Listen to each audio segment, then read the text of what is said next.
All appearances change. Everything is constantly changing. I drink my coffee now and it becomes body.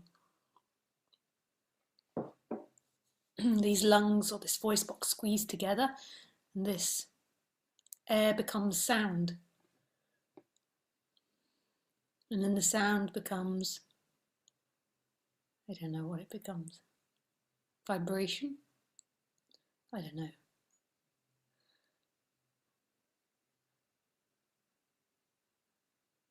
Thoughts change, feelings change, ideas change. Everything is always changing.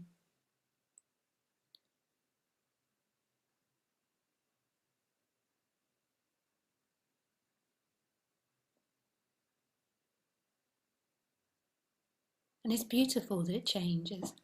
If it didn't change, there'd be nothing happening. And it's beautiful that it's always changing from one thing to another, that the coffee now becomes body. And the air becomes body.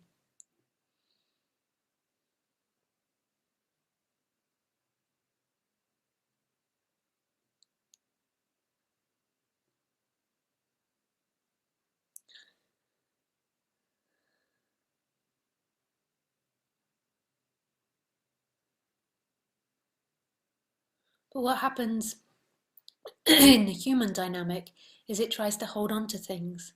It tries to grab hold of things and keep them for itself. It firstly believes I'm a solid thing. I am somebody that is solid inside the body. When there is nothing solid in this world, let alone a separate self that's solid, that you can't even see. But it thinks I'm a solid person and I will grab onto things and I will keep them. And then it cries when it loses them.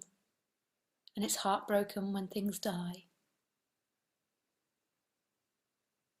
And when other things get hurt or injured or changed.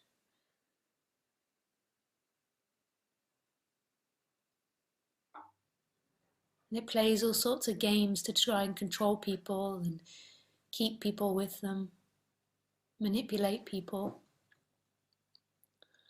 And it really believes that it feels happiness and it will be the most happy when it maintains all these things.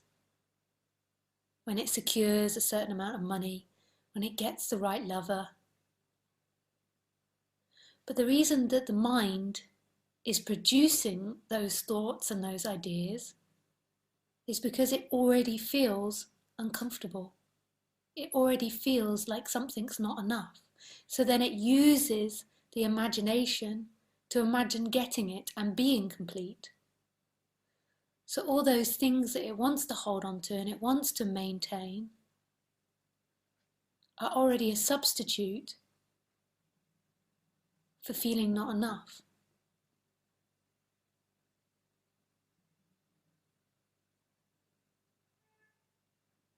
And then it tries to hold on and make permanent that which it can't.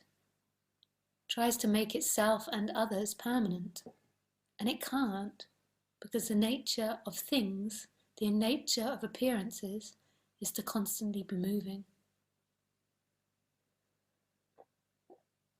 It gets so absorbed in the game of hide and seek, trying to find that one thing that will complete it,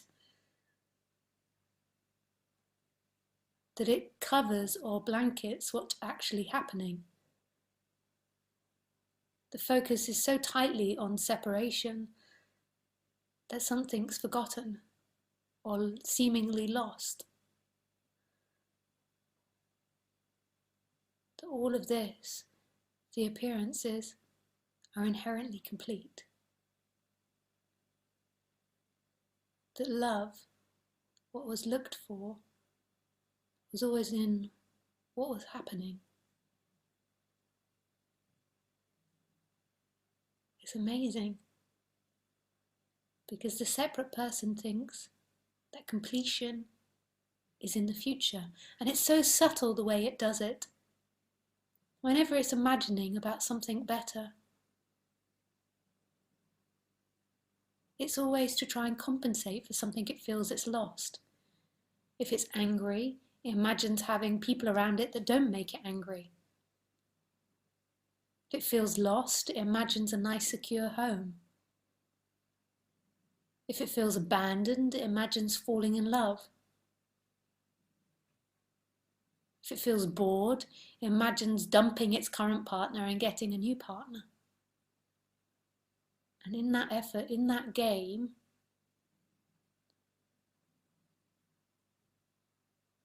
the completion, the wholeness gets masked. That this is so completely full and whole.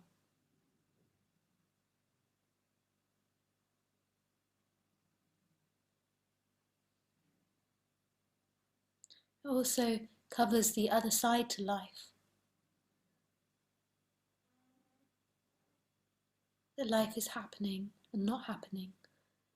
That life is loud and quiet.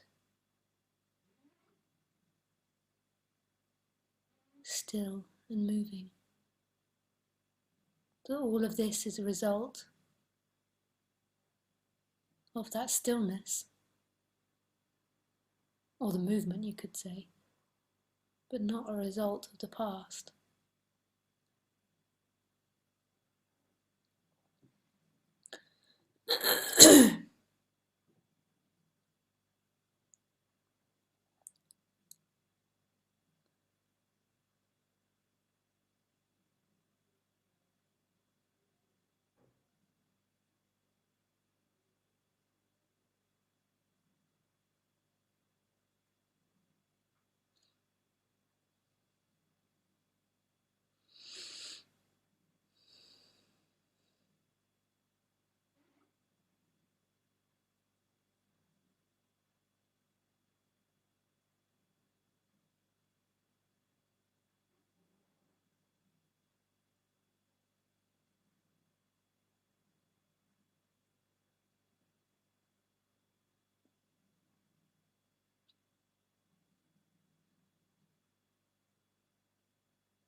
There is nothing imagined that can make this better. Nothing. Even if you're starving and out on the street, although it would be nice to have food and warmth and a secure home, ultimately there's nothing that can complete you, no matter what is happening. Completion is, always. Completion is the non-movement and the movement, the emptiness and the fullness.